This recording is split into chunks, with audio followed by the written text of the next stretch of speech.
Welcome back to Through It All with us. Last week we kind of touched base a little bit on just arguments and how we overcome that stuff, what caused arguments, how we kind of dealt with it. This week is going to get a little bit more serious. Um, kind of when our life started to get serious. We're going to jump into kind of like after our engagement, how our beliefs, like when we started to really focus on what the future looked like. Um, we got to a point in our relationship where we were asking, what's next? What are we actually going to do for the future? What is life going to, bring at us? Like, how do we do life together now at this point? And what we discovered was it didn't, really align of what we both had in mind for a future, and not at all. And we're going to kind of touch base on the hard part of taking a step back and really figuring out life together. We're going to kind of do something a little bit different than our other few videos. We're going to reference our notes a lot more, I think, just because we're getting to a serious point in the podcast to where we don't want to miss things, but we also don't want to just like blabber on because, I can do that a lot. So we're going to kind of go off of our notes and stuff. But this section right here, we're going to talk about what getting serious looked like for us, whether that was our engagement planning, our faith, our family, our lifestyle goals, and where the tension tend to start for us. I mean, you kind of already heard about before the engagement, up into, we got engaged, 2 years into our relationship? Mm-hmm. About 2 years in, which was cool. I guess we'll kind of start there. When we got engaged, it almost felt like we'd been through enough to where we were stable enough to ready to plan that future with us, and for me to say yes to being your wife and stuff. And kind of had no choice. And I remember I ruined Matthew's wedding plan, or very much. Not wedding, proposal, which should have been a red flag to him to begin with, I think. But it's kind of a cute little story. But you kind of heard all the way up to our. The story's cute. I think it is because it's me. Want to explain the story? No. No. At the time he was getting ready to propose, we were like already 2 years in. We were already like living together. Fast forward a little bit. I think we were at my aunt's and uncle's house the night he was going to do it. And we were going to leave there to go to downtown. And I think you coordinated with my friend just to be there to get like the reaction, And I remember my stomach was jacked. Okay. Like, we left my aunt's and uncle's house because I literally had diarrhea. Like, it was terrible. And I don't know what happened, but I remember Matthew was kind of being weird, but like I never assumed or guessed like what he was going to do. And we get home, and I think I ruined his plans. So he was obviously kind of like, it took a lot for him, I think, to build up this like courage to go ask me. I was arguing with you. Yeah.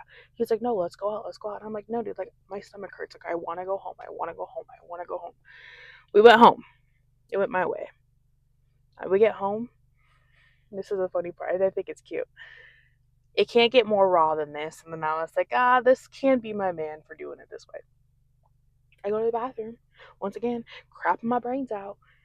I come out of the bathroom, walking to the couch, and this man gets on his one knee, almost the hands and knees, gets on his knee and asks me to be his wife. And I'm like, okay, I'm vulnerably like burning out my butthole right now. And I'm like, yeah, like I really wanted to.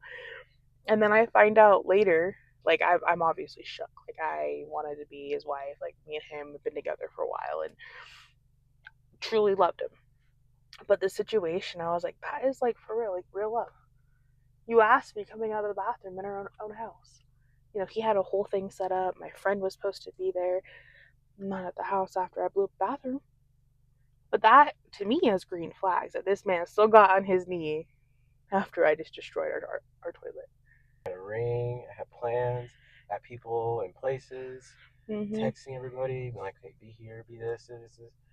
Last minute, I was like, she ain't gonna go. She's not gonna go. How more embarrassing it would be if You could have went, then you could be like, I gotta go to the bathroom, and pull up the outhouse or the restaurant or I just wanted to be home. But he still did it. So at that point, yes, I was ready to be with him forever. how'd you feel afterwards? The day after? I think I was still more numb, like in disbelief. That I asked you coming off the toilet, or that you didn't go because you were hard headed? Both. I was really upset at myself. Like I beat myself up because every girl wants that like moment captured on camera. Every girl wants like especially our first time. Every girl wants that like public affection and it's just a fairy tale. I think it just made me more upset that I didn't do it and that you put all this courage into it. And also, I know like the week prior, he was taking pictures of me and sending them to like his friends, my family. Like there was one we were at my dad's house, and I remember I was in like this, or no, we were at my aunt's. I was in like this green top, and it's a video of me with a filter, like walking to him, and he goes, "What T minus so many days until I Yeah. ask her to be my wife," and I had no idea. So it was so cute to me, but I was also in disbelief because one of the situation. I'm like, there's no way he really waited for me to get out of the bathroom to do this. Like it's so crazy. But also it was like you were in La La Land. I was still shocked that you went from my boyfriend to my fiance. And I mean, I don't know if I'm speaking for just myself or everybody, but Probably. wanting to be a fiance just sounds so nice. Fiance. Like I was just like, my fiance. And then I had a ring on my finger. And it just felt different. It felt so real. And But you gotta show them the ring. well, this isn't the one you proposed to me with. I'll have to insert a clip. The one that he proposed to me with, I'll insert a clip here. But I think it was just so shocking. I wasn't okay, but I wasn't like not okay. It took a little bit to set in. You weren't okay? Just with the whole situation. You were trying to go to customer service? Yeah. We've never really had the discussion of like, how many kids do you want? Do you want to be a father? Like, when it comes to beliefs, a lot of people don't want to talk about beliefs together. And we quite frankly, like we knew where each other stood, but it never affected us. It was never something until it started to affect us. And after like we spent what 2 years, I even lived with him, like we had no like No structure or foundation. We were just doing it. yeah, we were just like living in the moment, just being there. And then after the engagement, that's when like we took a step back and we're like, well, do you even want kids? Because I want to be a mom. Do but this is me. I don't care about someone's beliefs because I fell in love with the person, not what they believe or don't believe. So that was never like concern for me with him. We also never touched on, like what we want in a wedding, what we want in our life. Like we needed to grow up and mature and build structure. And we just never addressed that ever early on, which we don't expect everyone to. But there's going to come a point in time that can make or break a lot of things. Well, also, everybody always says talk about all that stuff first before you get married. Mm-hmm. Which probably should have done in the first place. And I say it, we just never really were affected with whatever we believed or believed. Well, because we put most of that stuff on the back burner, yeah, and then decided to deal with all that stuff later on down the road instead of talking about it first, and then we did it backwards. Yeah, so like a little like PSA. Before you're ready to just jump and engage somebody, let's like talk about that stuff, because you'll hear it in our shoes. Quite frankly, didn't work out for us as good as we thought it would. We were just living life in the moment. We were going, and then like a serious slap hit us. We're like, okay, what's next? How did you feel or think when I started falling more into faith and going to church? I didn't feel in the beginning any different way, because we never like really discussed it. It was odd the day you woke up and told me you were going to church, but I didn't feel any differently. Was it odd because of how I was living and doing things, or was it odd because it was just out of the blue? Out of the blue. What went through your head, and why did you want to follow like your journey a little bit more? Why then, and why all of a sudden? Because I knew the way that we were doing things wasn't to a standard. And the standard was I was supposed to be head of the household, do things, wasn't supposed to be the weak link. As a man, you're supposed to be the one that takes care of the family, provides, and sets the standard. And I wasn't doing any of those things but providing. I wasn't setting the standard, and I wasn't being a leader. And we all know what a leader means and what the image of a leader is supposed to be. Everybody thinks a leader is not imperfect, or not perfect. And when I looked at myself, obviously or anybody, nobody's gonna be perfect. You have your own imperfections. I started to look at myself and know that I had things wrong with me, and would I even follow myself if I was just a random person? Would I want to follow? Would I want to follow myself? Would I want to be a part of what I'm trying to grow or introduce? At the time, no. Did you feel any kind of way when,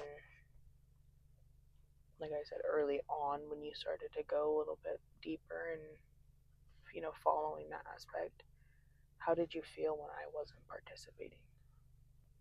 Not very motivated. Like I wasn't doing something right, and it was mainly part of because I was forcing it. I was that typical Christian out on the street telling everybody you're going to go to hell because of this, or you're going to do this, or don't do this. The typical,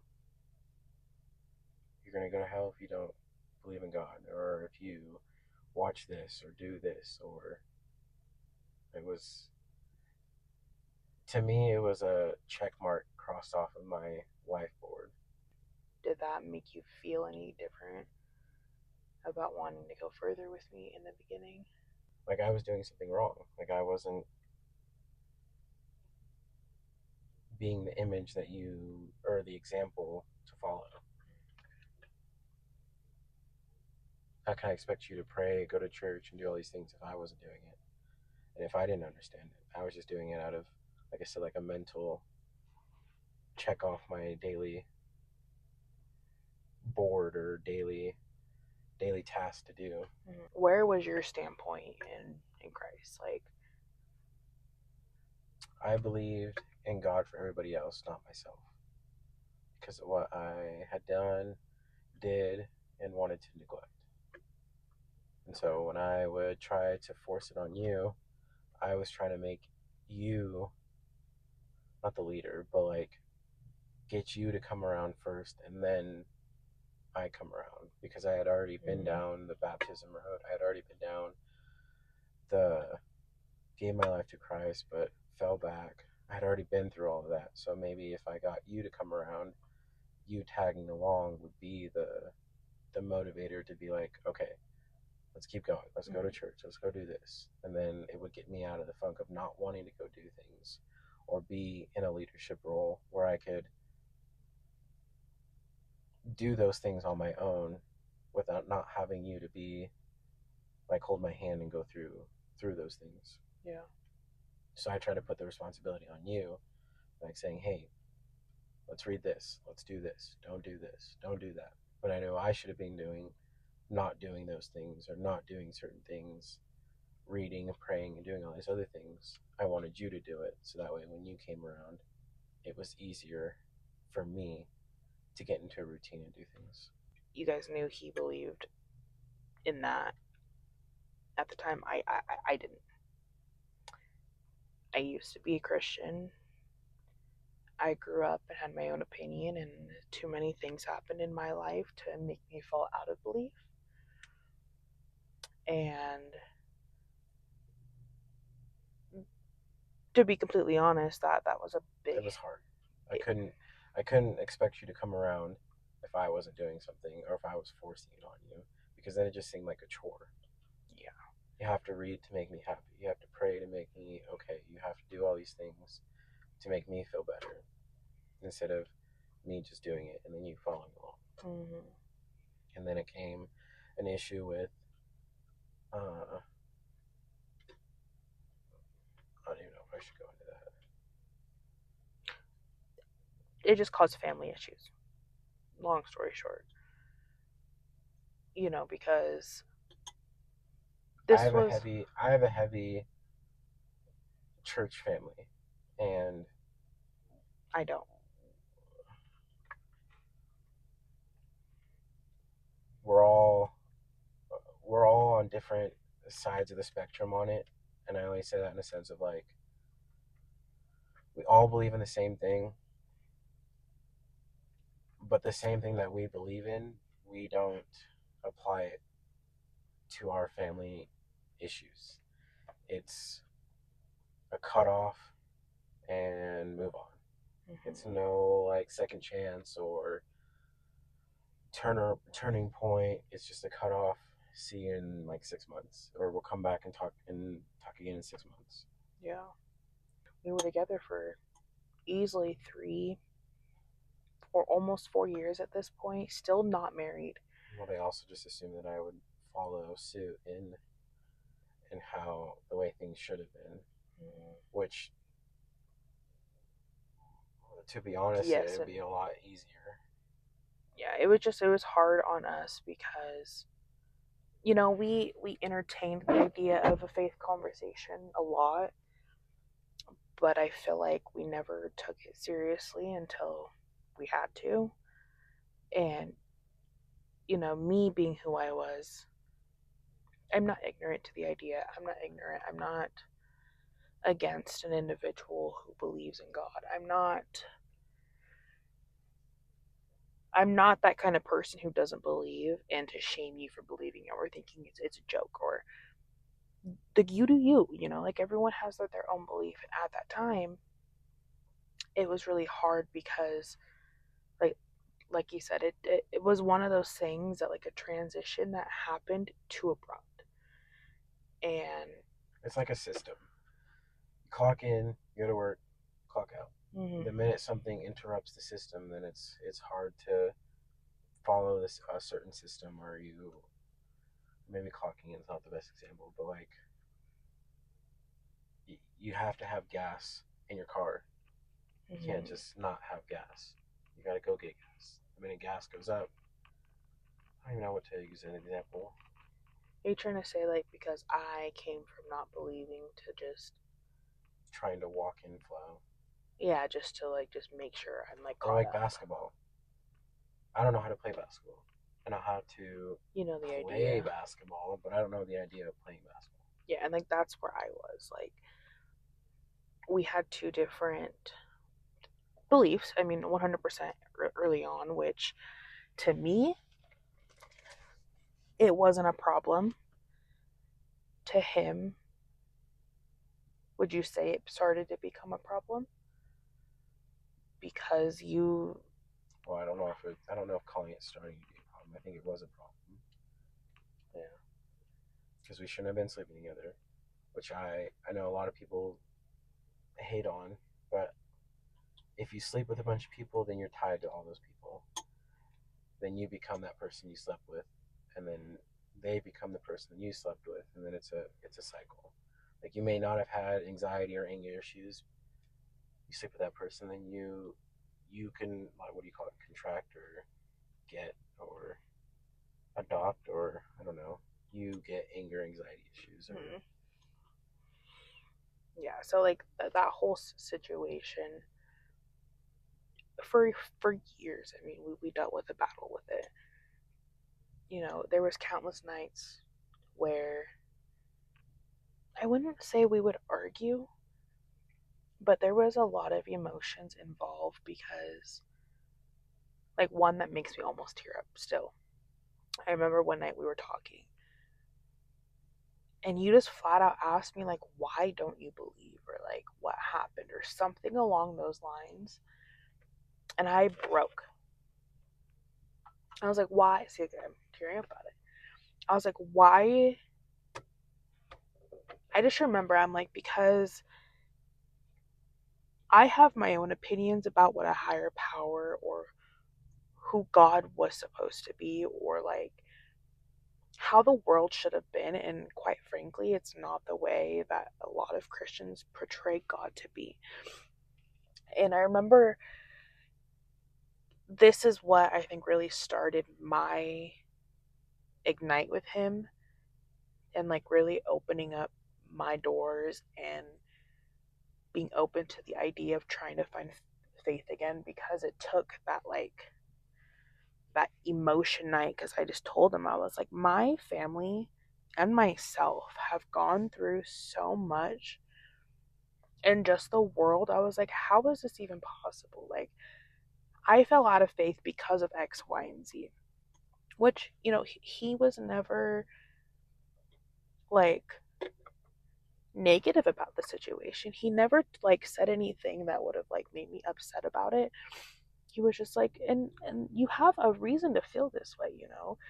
Because I talked about my brother, my grandpa, my own past trauma experiences, my family trauma experiences, how ugly the world is, these poor children, these poor people, you know. And I used to say that the Bible is so hypocritical, so hypocritical.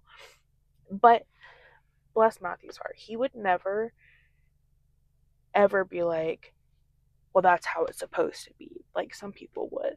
Or what do they always say? God had a plan. Like, he would never do those things that would like almost trigger me, like some Christians do, or would like talk about online or do the X, Y, and Z. And I'm like, do you really think like God had a plan to freaking tear my family apart? Do you think God had a plan to give me such trauma as a child? You know, like all of this stuff to where like it started making me question. And that, like, that specific night for me really opened my eyes because, well, because we both came from the same background. yeah, like he also has really messed up things too. And it's not just me, obviously. And, you know, I think you even teared up that night too. Like, because you're like, well, do you not think this is not how I feel? Like, it took him down bad, you know? Like, after that night, I think because he really got like how I felt with high emotions more than I would have like just opened the conversation to him. I think it just took me like being filled with emotions to be like, this is why. Like, I'm just like, we're not fighting, but I'm loud, I'm angry, I'm crying. I'm like, I used to. Like, I've been baptized. I used to believe in God. I used to do this. I used to. And it was just like, but then this, and that. And after that whole conversation to me is when I started to open my eyes. Obviously, I didn't like change beliefs overnight or anything. But then I was just more open to the idea because it's like, you know, he's been there too, and he's like following his journey. You know, he's still on a journey because there is some light at the end of the tunnel. Holy cow! And I it was hard on us, because as we got closer to like wanting to be together and wanting to be married.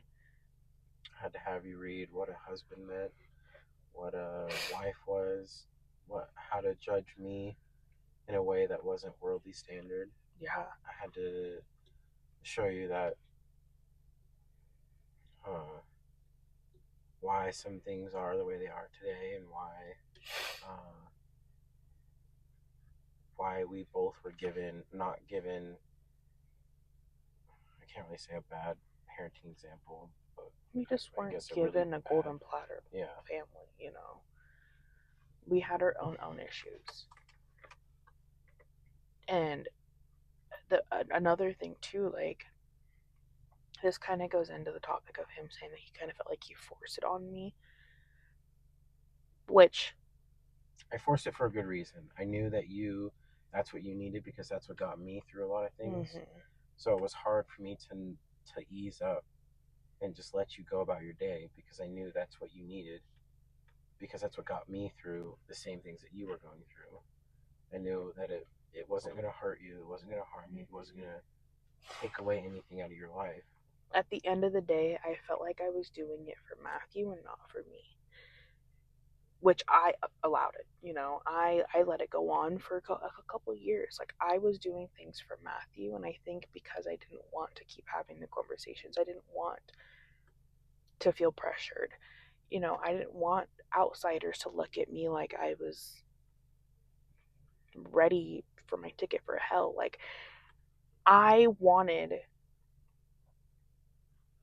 to just make our life easier and just do it for Matthew. I was going to start out when I was in a youth group leader at my church. They handed out these little contracts saying that if you were going to become a youth leader, you needed to be spotless. You needed to be clean. You needed to not be in drugs, drinking. You needed to not be doing any of these, which makes sense. You can't be a youth group leader and an alcoholic at the same time. And so at the time, I was still getting over my addiction. I was still getting over not smoking weed, not drinking anymore. But then at the bottom of the page came up with sleeping around, and I knew I wasn't sleeping around, but I knew what they meant. I was like, okay, well, we're gonna be married soon. There's nothing. I'm not going anywhere. I'm not doing anything with anybody else. Just not to interrupt. At this point, he was going to be a leader. I started going to that church with him too, so my face was known there. So I signed it. I kept going. I went to youth group camp. I went to a retreat. I went to. I was in the church. I was involved. And then we decided that we wanted to get more serious and go to counseling beforehand. But I didn't want to go anywhere else but a church because that's where we were going. That's what we were doing. We were ready to get married at this point, and he asked one of the pastors at the church to marry us. And that led into the counseling where the person's like, oh yeah, like, we would love to. Like, we went up there after a service one day and talked with the individual, and he said his only requirement was premarital counseling, which, it would probably benefit us. So we both were like, yeah. I have been getting involved with more like praying with Matthew, reading, going to church, trying to find Christ at this time. It wasn't forced anymore. You were in the flow. Yeah, like, it was more of becoming my choice, but still, like, with his mouth in my ear, like, him still being that birdie, but not as forced. Like, I was going for me at this point. And then we got into the premarital counseling, which did us worse, I think, than it did good because of a We lot of. didn't even start. We only got into like Yeah, we met up with first them week. twice. Yeah, we went. I think the first time we met up with them, it was great. I went in with negative expectations, as I do, because of where I stood at that time. I wasn't believing in God. I don't feel like Christ died for me at this point. And I was actually shocked that the first day, like, it wasn't any like counseling or anything by any means. But what, we like just hang out, had dinner, We had dinner, we hung out. They weren't all like normal, yeah, awkward church people. Um, got to know us. they were friends before they were pastors. Yeah, and we ate dinner with their kids. Like, it was a really cool environment to just sit there, and then we talked about a book.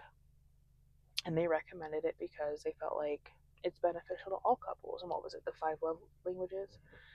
And they were like, you guys should get that. Like, we definitely want to touch base on that because if anyone knows the five love languages, it's about trying to find what your spouse's love language is and your own, quite frankly. But Do you they, remember all five? words of affirmation, physical touch, like gift giving, physical words, gift giving. What are the last two? I don't know the last two, but we didn't finish the book, so anyway. And like they recommended it, and we bought it that night, right? Or did they give us one book? We bought them. No, we had to order them. Okay, yeah. So we bought them that night. It was that one and the other, the Gary Chapman one. I think that's by Gary Chapman. No. Yeah, it was just the one book from them. We ordered it, and it almost felt like a breath of fresh air because after we left, I just remember I was like, I think this would be a good idea. He was excited, and Because you were finally coming around. I didn't have to feel awkward to do these things. I didn't have yeah, to feel like I was there because I wanted to be there, not because Matthew told me I had to be there. And so it felt great. Then I want to say we had one more session with them before everything took a turn. We had one more session. I think it was just they no. were getting serious on coming to Christ before we got married. Yeah, so we had one session that was good, like one more. But at this time before that session, something happened, which I mean, didn't affect us then. But the next week, we met up with them for dinner. And I still felt so great. Like, I think it still was a great session until it wasn't. I remember, like, we were getting serious. They asked us if we got the book. Like, I think at that point, we must have read, like, a couple chapters or something. And we kind of gave our feedback. And we're like, no, I think it was great. And I remember, I think they just talked about, like, It's hard to go into this part. You can't really go into it. it was just more of, like, they asked us where we stood with Christ. So when they got to Matthew, he went into his spiel. When they got to me, I didn't find it weird and I didn't find it nerve wracking to say what I was going to say. But I remember, I thought it was so great, but I remember I would say, I am on my journey. I am looking for Christ. And I explained to them, like, I used to believe, but then I fell out of belief. But right now, I am searching for God. Like, I am actively pursuing that. And they weren't weird about it. Like, they weren't being like, oh, like what I thought would have happened. But we left and it was really good. And it just felt like I left and I felt comforted. Like, obviously they said, well, we definitely encourage it. You know what I mean? Like, They weren't just like, oh, well, don't get married, like, don't do this, you know. They were super cool about it. And then something was said, and that's when things just kind of took a turn. And it was something that put a big step in between our relationship. And not getting too much into it, but it affected Matthew and I more than it should have. And it really put me back on belief. I made it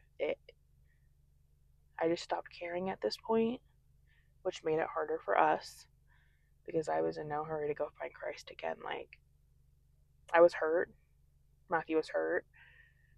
And our marriage just kind of, our engagement marriage thing, is what we already had a date and stuff set, you know? They kicked me out of youth group leadership because she wasn't on point like that. Like it wasn't on point. You weren't. I You can't come to wasn't, Christ next tomorrow or today. yeah. So my response affected Matthew too. And, you know, like you said, I remember I think you came home and you're like, I can't Yeah. go. Or, The youth group leader called me to a meeting, and yeah, ultimately said it's either this or that, and it didn't sit right with me because I know that's not how it's supposed to go. Like if yeah, she's not on board now. I was like, but nobody is. Like nobody just comes in same day and then just stays perfect all the way through. it's like, I get teary eyed because it's like, can you imagine being the reason why someone can't be a youth leader? Like, he was all in. He already went on the camps. He already, you know, was mentoring children, and like people were looking up to him because he was being honest with them and like sharing his story. To find out that he was kicked out because his spouse isn't a full believer in Christ at the moment, you know? So it really sucked. I mean, we stopped attending that church quick because there was some things that we felt just weren't being followed as they should. And why is his spouse gonna determine where he stands in the church? You know, it's not like I've ever came in and caused chaos. I've never done anything wrong. So then ultimately Matthew and I had some other issues that happened. And family things happened. And I stopped trying to find Christ while Matthew was still actively trying to find it. And it,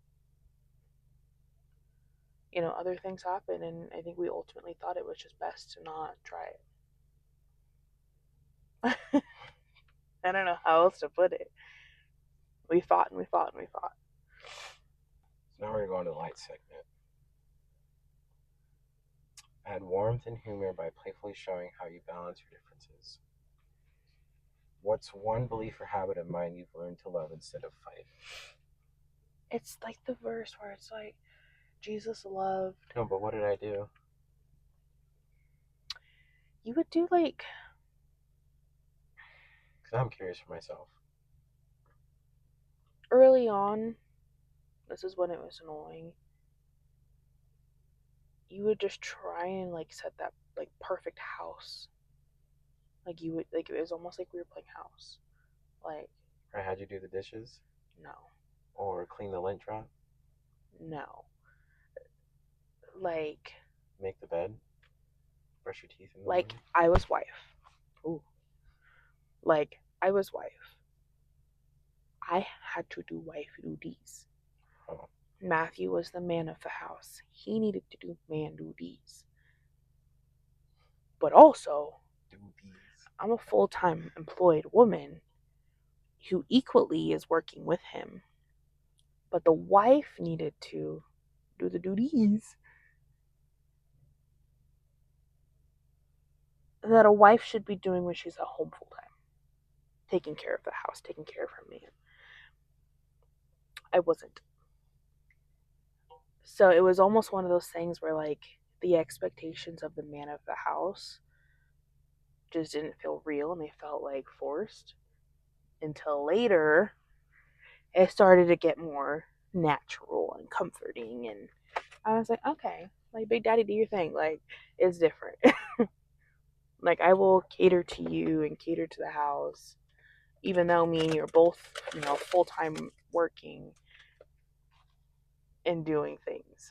What's one value we share that always brings us back together?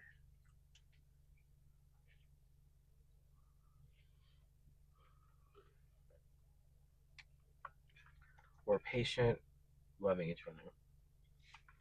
If you use the last roll of the toilet paper and you make me go with you to the store to get more toilet paper at 12 in the morning,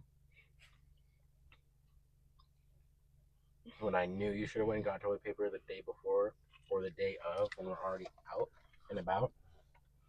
I didn't know we were out until I literally go wipe my butt.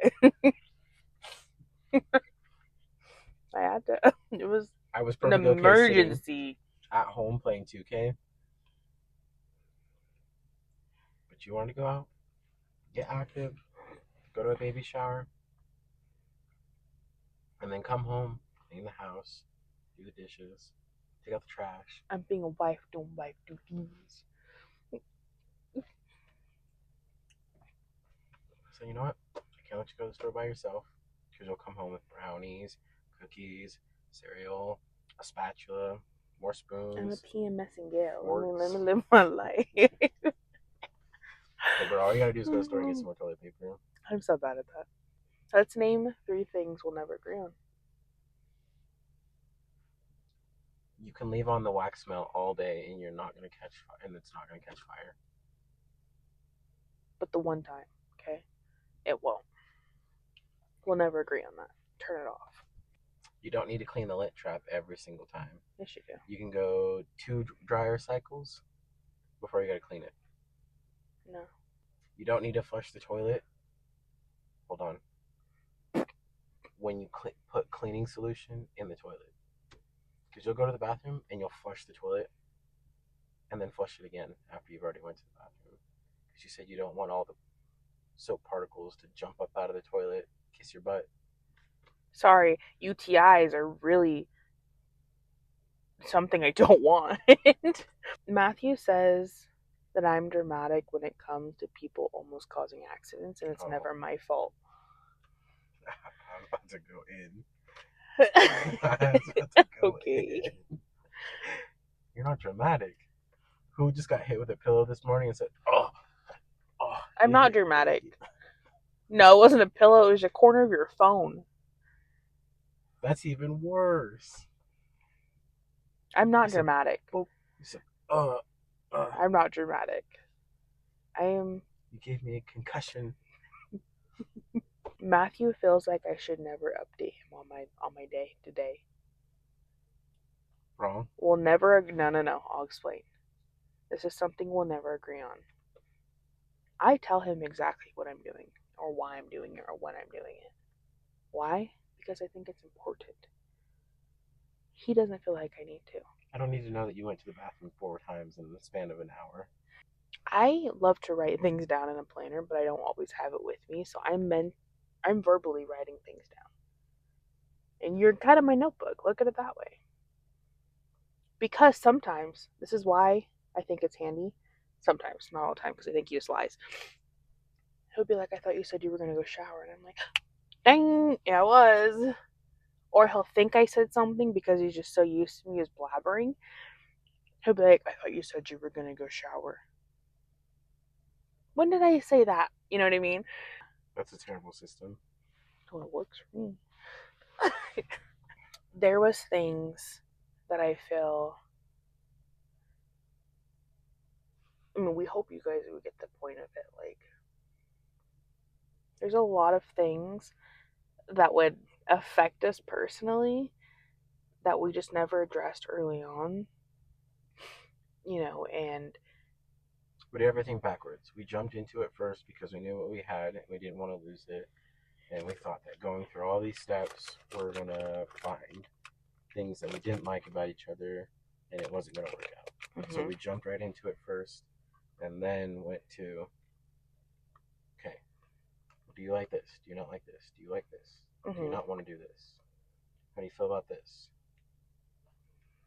Like, I want kids now. She doesn't want kids now. So now I gotta wait. Bro, I want 12 children inside me right now.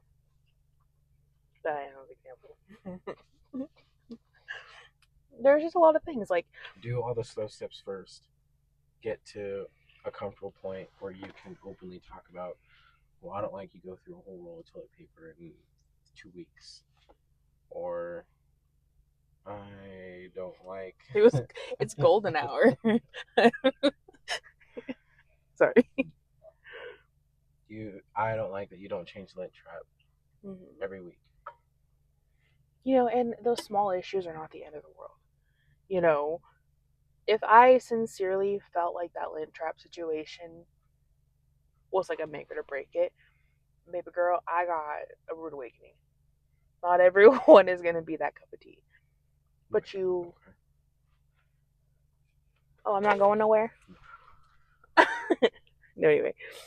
There's a lot of things that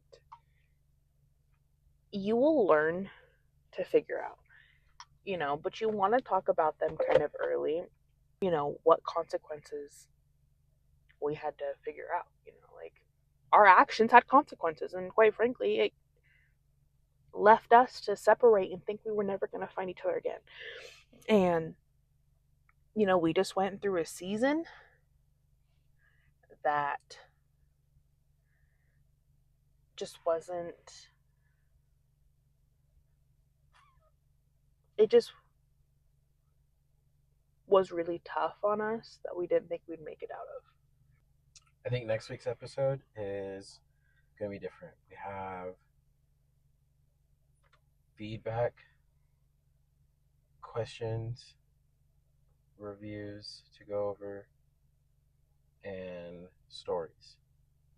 So it won't be a whole new episode. It'll just be just kind of a connect. Yeah. We're not going to do another topic. So, yeah, next week we won't go into our separation. We'll do that the following week. Or do you want another episode? No, fine. From now to next episode, next week, we'll have some feedback, some stories, some more messages, you know, and we've gotten some feedback from family. We've gotten some feedback from other people. And just connect and go over different stories, different topics, different situations, funny stories. Yeah, just get to know us more. That's not just like I said, we're going off notes. Like we wrote a bunch of things, and this is how we plan to do our first handful. But it'll just be off the dome, straight from the rib. You know, like we're just we're gonna figure it out. However, it was painful and painless at the same time. But those differences really built us a stronger connection, I think. You just got crazier. I just knew what he was going to miss out on, so I just made sure that he knew he was losing it. What is it? You dropped the ball, you fumbled the bag. And then to tell you, separation was the best thing that could have happened to me. So, anyway, thanks for growing with us. Goodbye. Through it all.